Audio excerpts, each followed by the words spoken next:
It's all about the music. That's why you're listening to DJ Pat on XKLusive Radio. A lot of MCs today really know how to please, but I gave birth to most of them MCs. So when it comes around to the month of May, send me your royalty check for Mother's Day. Because yo, you know, you can't deal with this. I'm Shante, the microphone grand mistress, a pioneer like Lola Falana with a name that stands big like Madonna. Speaking of Madonna, some girls on the mic rap like virgins and get real tight, but I get loose with the rhymes I produce. That's why I'm queen of the crew with the juice. Cause I'm a super female that's called Shante, and like Hurricane Annie, I'll blow your way. Whenever I'm in a battle, yo, I don't play. So you best go about your way and have a nice day.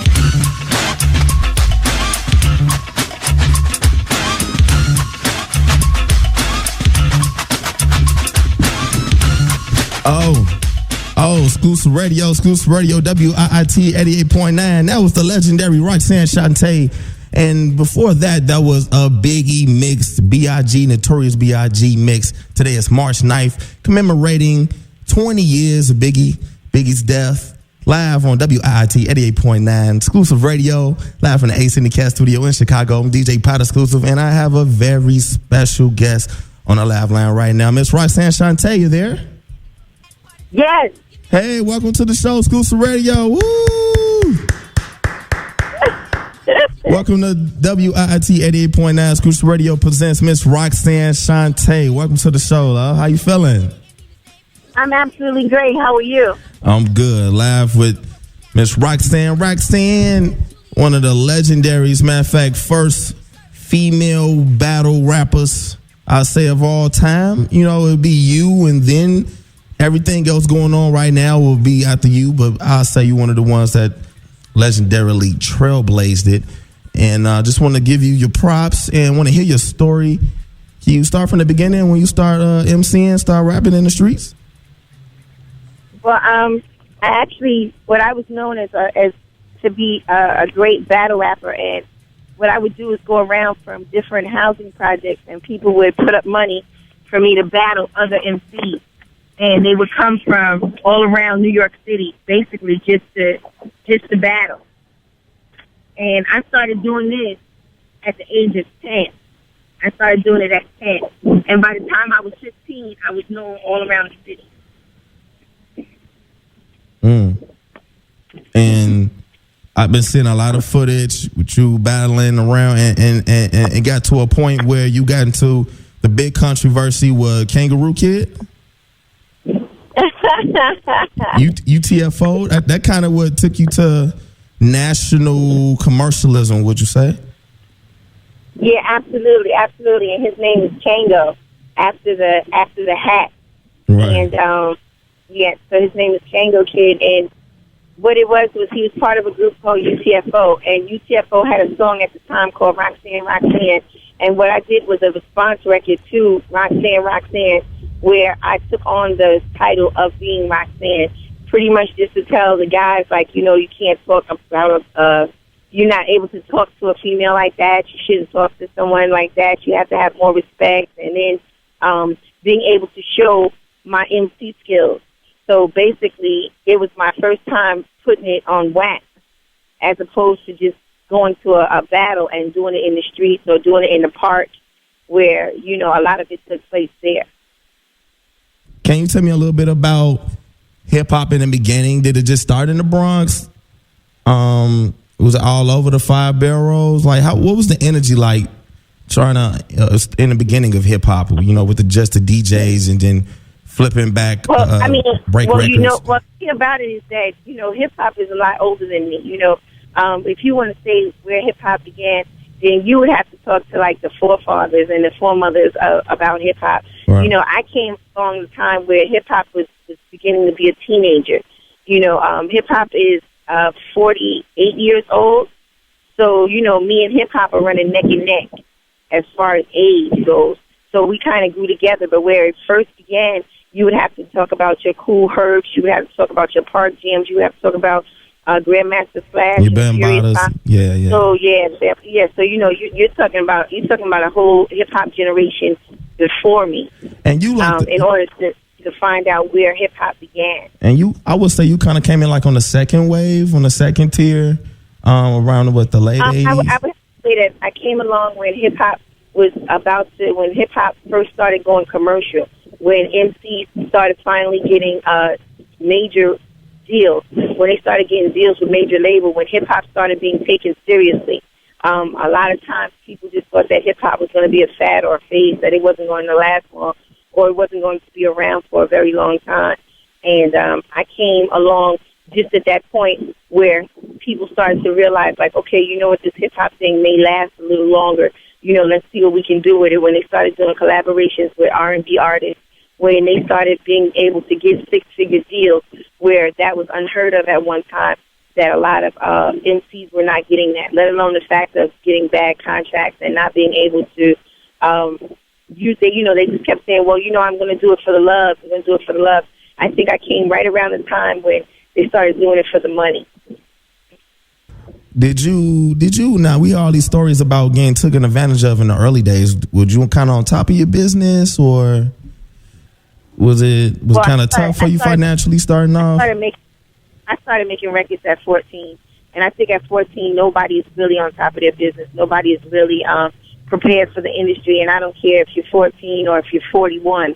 It doesn't make a difference. If you're not prepared for this industry, you're just not prepared for it, because people still get bad contracts today. That's not something that just took place in hip-hop or just took place with myself or just took place with other rappers. You have R&B singers, you have rock and roll, you have country artists, a lot who have gotten into really bad contracts. I think that is just something that is dependent on the industry itself. So as with anything, the more you know about something, the better you are. But at 14, and I'm still coming out the park, and I'm still coming from being this street rapper where you didn't think about points or record contracts, or you didn't think about royalties. What you did was, you did everything for your immediate money right then and there. You win, you walk away with the money. You lose, you don't. And that was the concept that I had even going into the entertainment industry. So I think that gave people started to have a certain idea about Roxanne Shante, that when it came to being involved in the industry, that I was very no nonsense when it came to my money, period. And that was at age 14. So it didn't matter to me what was written on a contract. If someone owed me something, I expected to get it. Now, you was part of the would you part of the Juice Crew? Was it the Juice Crew with Marley Marr, and you did a lot of shows with Biz Markie and Big Daddy Kane? Was that? Can you tell me some about your stories about coming together with you was already a dominant figure of the group, and then the male figures came around you and added on to you. I would say it wasn't like you added to them. They kind of, I feel like, added to you. Was it true or false? Well, I was the first. I was the first MC member of the Juice Crew, and I was the first out of my crew to make a record. So it was like, once I made a record, then growing up with Biz and Kane and Shan and Marley, and we all grew up in the same project, what it allowed me to do. But Biz and Kane Biz was from Long Island, G is from New Jersey, Kane is from Brooklyn, but we all had the whole Queens and Brooklyn connection. So when I made my record first, I took everybody out on tour with me, which gave everybody the opportunity to perform in front of large crowds and be able to see, this is what this industry is about. So everyone started off as my DJ. Kane was my DJ, Biz was my DJ, Shan was my DJ, Master Ace, Coogee, everyone was my DJ first before they became rappers. And the reason why we kind of did it that way was just so that people would be able to truly see their talent and know who they are and what they're able to represent on their own. And they just turned out to be superstars. And, I'm still a very proud member of the Juice Crew. Like, I love my Juice Crew brothers. I'm closer to them than most people are to their real blood brothers. We have that type of love and respect for each other. Recently, we just did a reunion, and it was just like being around family. So, yeah, I'm a proud member of the Juice Crew. That's and the Juice Crew. Go ahead. Do you still do a lot of shows with them? Tour a little bit? Reunions? I work every weekend. I do. I work every weekend because what I did was I was able to expand beyond just doing my records or just doing my shows, and so I became a very good host. So now I'm one of the most sought after old school event hosts, whether it's old school R&B, whether it's old school hip hop, whatever it is, they tend to call on me to come and do it. Is it much bigger overseas with the hosting, or is America still like dominant? I mean, I'm just calling for hip hop shows. I mean, like calling for classic hip hop shows. I mean, it's everywhere. I mean, right now there's such a huge resurgence of old school and people wanting to have that true hip hop or wanting to have a great show. You know, people tend to always want to have old school artists. So yeah, you'll find that old school artists who have a great show work all the time. So you still do a lot of working here in the States. A lot of people still do go overseas. We have a lot of different projects that we do overseas also, but mainly we work here in the States.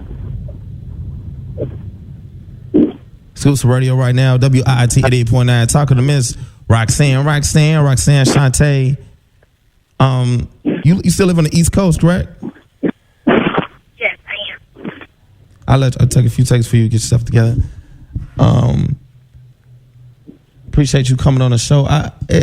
It's so much to talk about. I want to jump in so much history, but as I see lately, you have a Bio Pic that just got kind of released. It's been showing at a few film festivals, and you just got a big deal for it.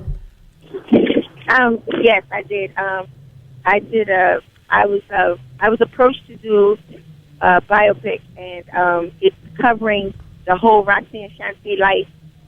Mainly just being young Roxanne Shante and what it took to become Roxanne Shante. It's produced by Forrest Whitaker and Pharrell Williams.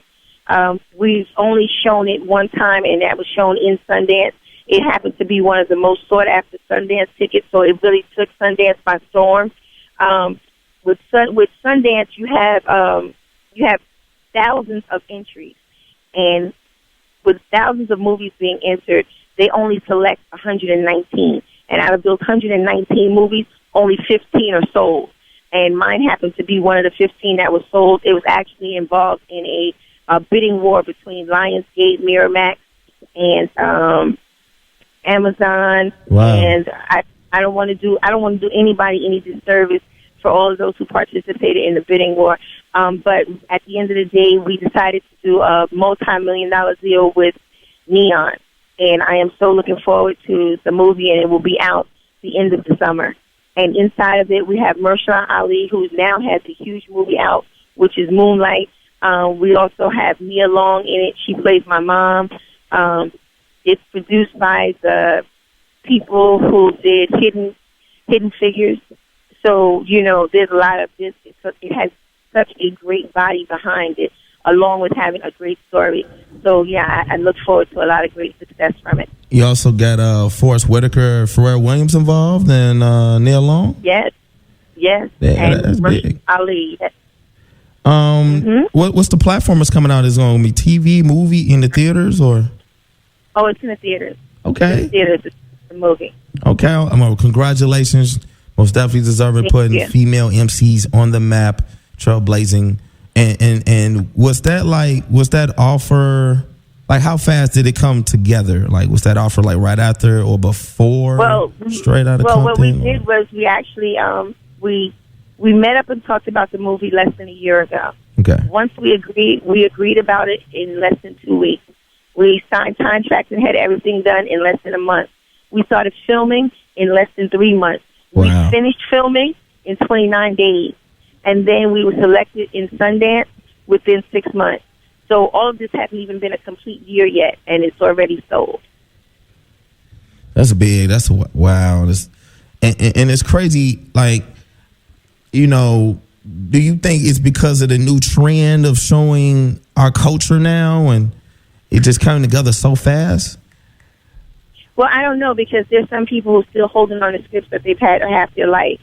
So I think what it is a lot of it has to do with the content. It has to do with the fact that people want to hear it or people want to see it, or it's time for that story to be told.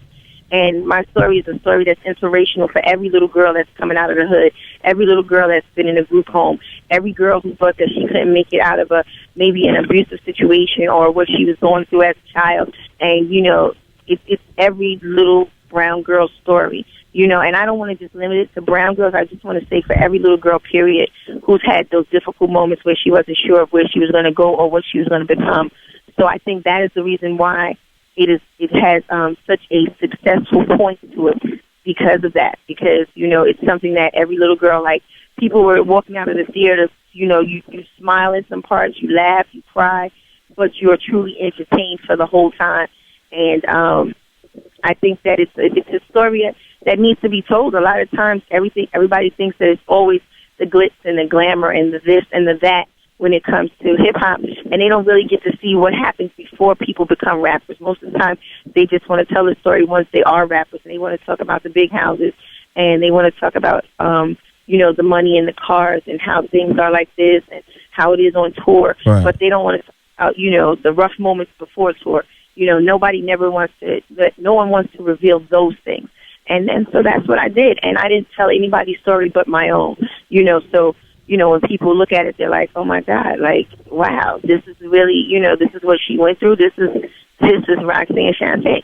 And I think a lot of people needed to know that, because people automatically assume that I have so many things just pop out of the sky for me. Like, I never made a demo. I didn't want to be a rapper. I was just a great battle rapper. And then all of a sudden I made a record on a Thursday, and then on Saturday I was already going and doing shows. So people were like, oh, she just seems to get everything so easily. But now they get to see how deserving some of those things were. Tell me, how was your emotions looking at it? And how much input was the girl following you around a lot? Like, tell me the input of the training of coming up with the movie.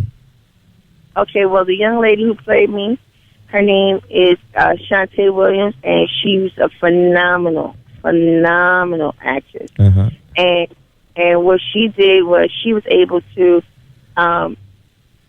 just able to mimic me, just like, it's just incredible. The job she did was incredible. Sometimes looking at certain parts that she had to play and certain things that was going on, it was even shocking to me.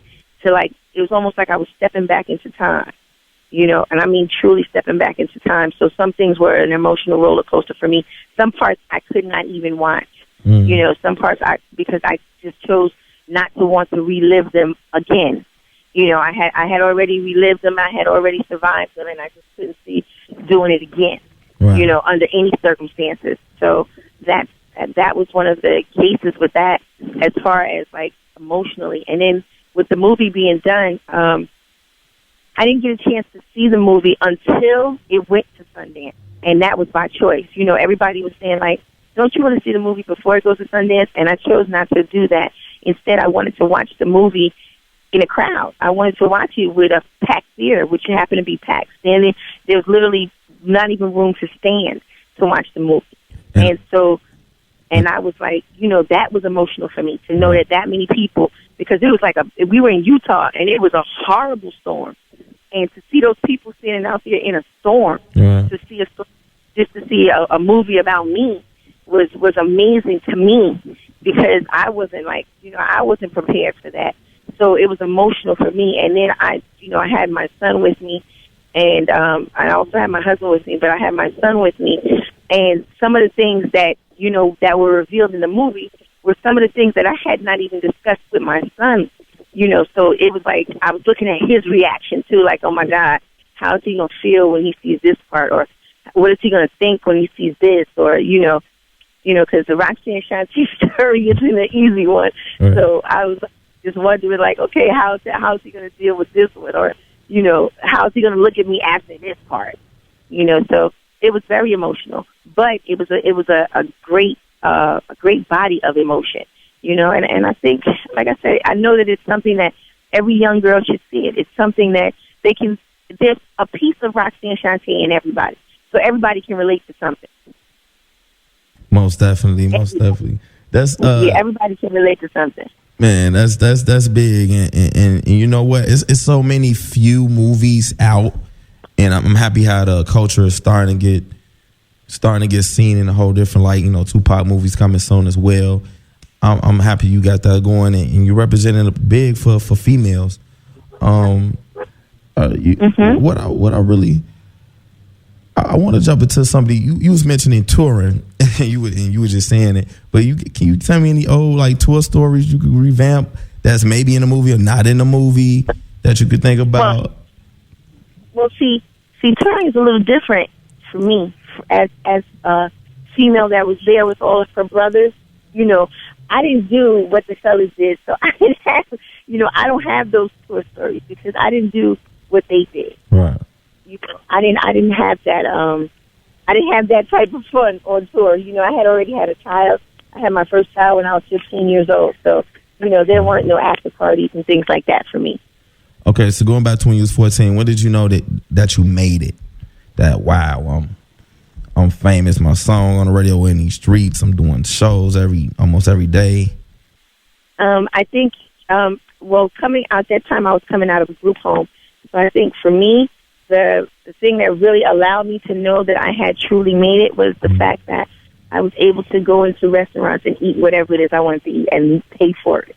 Right. I think that's what really showed me what it was. That's what really showed me, like, okay, you know what? Like, look, you can go here and you can do this and you can go here and you can have this. So those were the things that really showed it. Those were the things that really showed it to me. And that's just really being grateful. You know what I mean? That's absolutely. That it's a fact of, and those are the things that also kept Roxanne Shante very humble. Right. Because of that. I didn't come in there like, look, I can do this and I can do that. Just being able to come in and stand on extreme talent and not want to brag and boast about it, but when cornered, being able to say, no, I'm good enough to handle this. I can handle this very well, or I can do this, or I can do that, and being able to do that and do that proudly and know that, when I give it my best or when I give it my all, feeling like there was no one better than me. These were the things that allowed me to actually just stay humble. You do, because you a lot of times we don't tend to have as much self-esteem for a lot of young black women. It's very hard to maintain, because the least little thing can damage it. Self-esteem can be very damaging, or it's easily damaged in young women, especially young African-American women, because we go through so much. We go through so much. Yeah. And so still being able to have that pride about myself and still being able to be like, nah, there's no one better, there's no one greater, and then realize that the whole key to it was just to stay humble, just to stay humble, and all these blessings will come to it. I mean, because if you look at it now, here it is, the Roxanne Shante story, and it's 30-some-odd years later. 30. This is not at the height of a career. This is 30-some-odd years later, Right. So to be able to even be blessed enough for it to want to be told, and to still have that audience. Man, it's a blessing. And couple things. You just mentioned how you were 15 when you first had your first son. How was it going through stardom of fame, and then you're balancing being a mom and have to, you're trying to do a show and a sound check, and then you got to stop and change the diaper, or explain that a little bit for me. Well, he was actually very good, and my maternal instincts were very high from a very young age. I was already responsible for my sisters, so I was already like a little mom, and I was able to just do it. It wasn't difficult at all. He wasn't a crybaby or anything like that, and I just made it happen. That's what it is. You just made it happen, and just balancing, and just God just working with you and gave you opportunity at the right time. So I heard in every city, they had their own Roxanne Shante contest, and then when you get to the city, you had to battle their city's Roxanne. Like, was that true? Yeah, I did. Yeah. Just tell me some of the promo. Just some of the stories. I just want to dive into some vintage 90s.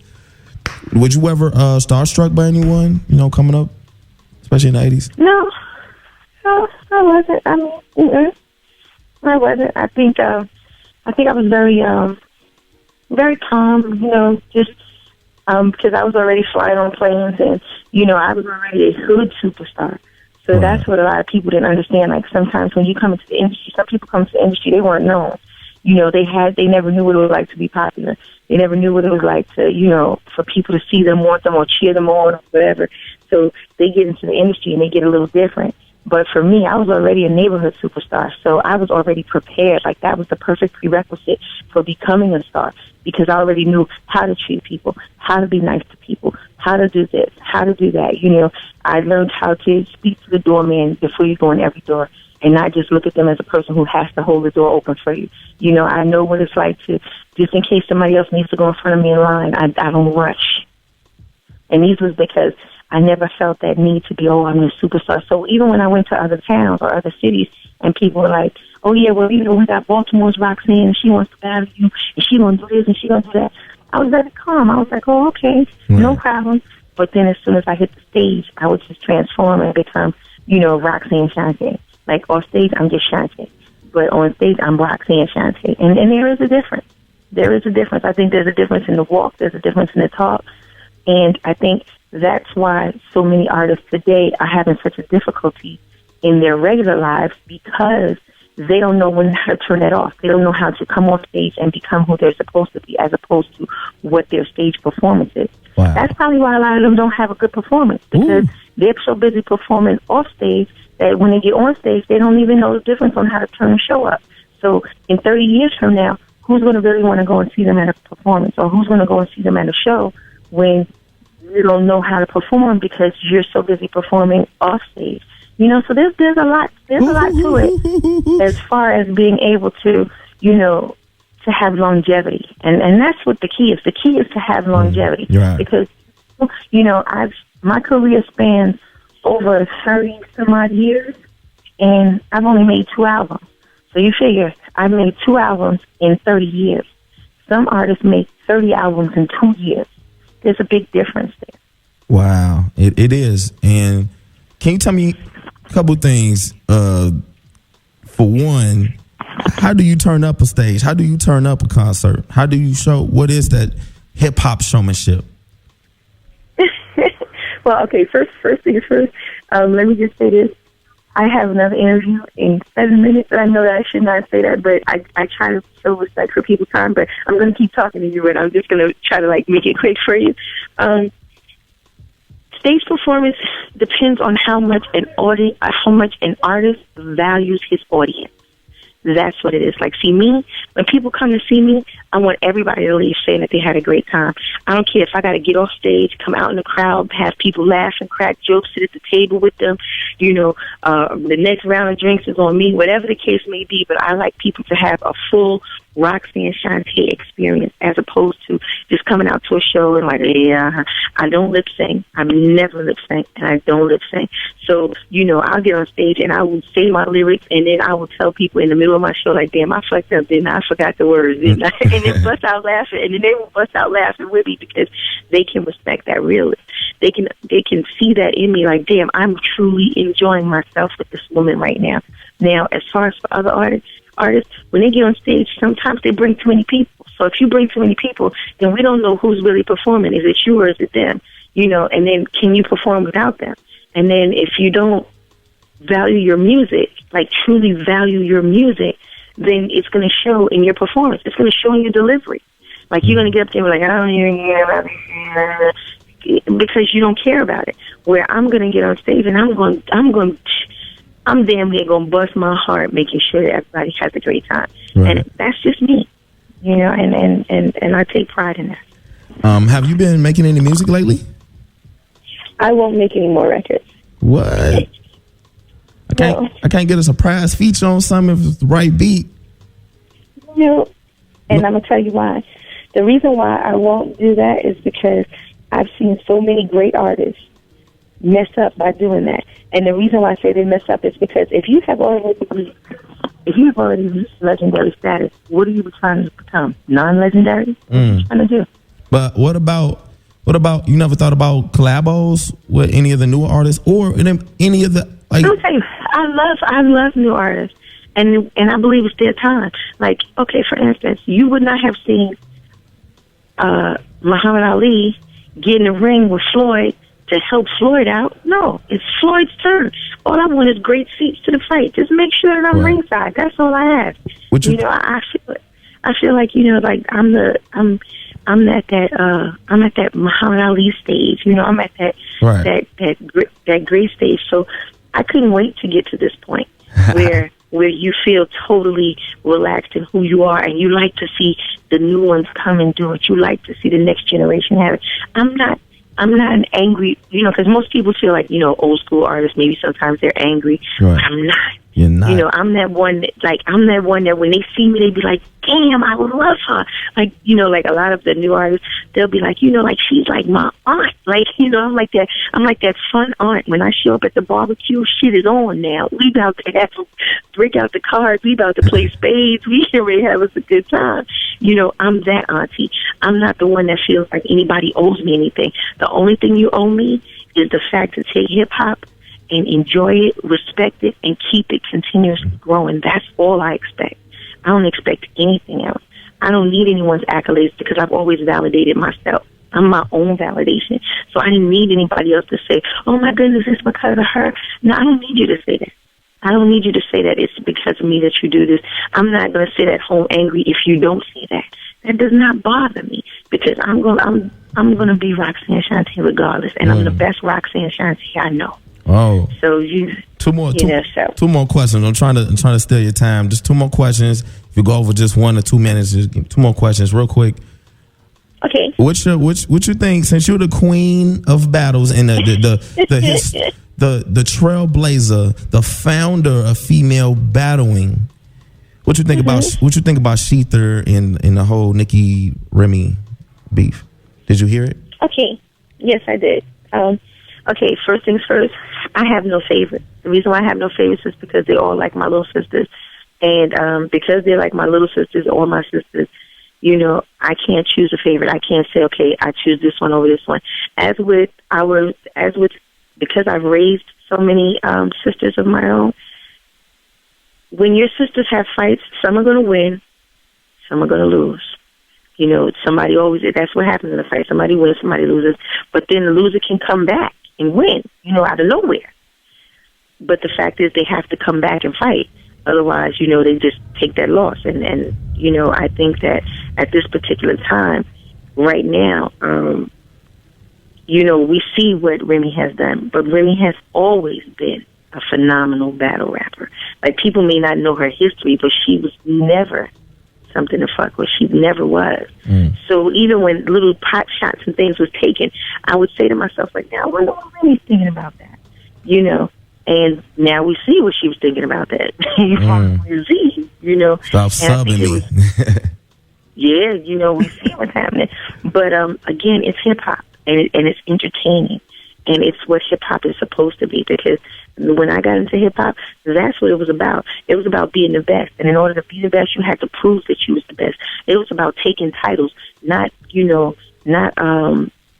buying spins on, it wasn't about how many times your record was played. It was about how many MCs you slayed. That's what it was about. Oh. So now that I see that it has gotten back to it, like, I am super excited. Like, I love where hip-hop is right now. Beautiful. And I love the battle, and we shall see. That's all I can say. Will you be in Chicago soon? Premiering in the summertime when you're premiering the movie? I actually come there I come there every year in May for this old players ball. Like a real old school players ball. Like, and I think this year is like the Whispers is performing. Like, this is how old school is. So yeah, I will definitely be there. So when I'm there, I will let you know. Please, let's connect, man. Let's get you on the show again. More live, more stories. Maybe we get you. Maybe we get a beat in you. Get a freestyle out of you. I love to get a legendary freestyle out of you. But most definitely, real quick, were you when they came out with the real Shante? It was a light skinned chick. Yeah, the real Roxanne. Was you pissed? Was you pissed when that came out, or? I wasn't pissed. I think I was hurt because being a brown skinned girl, you always thought that they favored the light skinned girls, and it kind of like fed into that whole lighter was better type situation. So I wasn't fearful, like thinking that she was better than me, because I knew that she wasn't. But I was hurt that they would feel like that was the choice that they would need to make in order to make somebody believe, like, nah, they wouldn't go after the brown-skinned girl. They would go after a light-skinned girl, or they would go after a Spanish girl, you know. So that was hurtful, you know, but that's a whole different show. So, sweetie, I have to go now. Thank you so much for coming on. Roxanne Shante, WIIT 88.9. Hey, what's your social media real quick? Where can they follow you? You can follow me on the letter I, the letter M, Roxanne Shante. That's the letter I, the letter M, Roxanne Shante, all one word, and that's what I use on all social media. That's on everything. That's for Facebook, Twitter, Instagram, everything. Mm-hmm. Thank you so much for calling in. WIIT 88.9, the legendary Roxanne Shante, Exclusive Radio. Woo! Thank you for calling in. Got my boy Brandon Johnson coming in a second, coming in the studio. He's representing Chicago Teachers Union in Chicago. We're going to talk about Chicago CPS. We're going to talk about the new Chance donation, and just so much news going on in Chicago. Exclusive Radio, WIIT 88.9. So excited she came on the show. Thank you so much, love.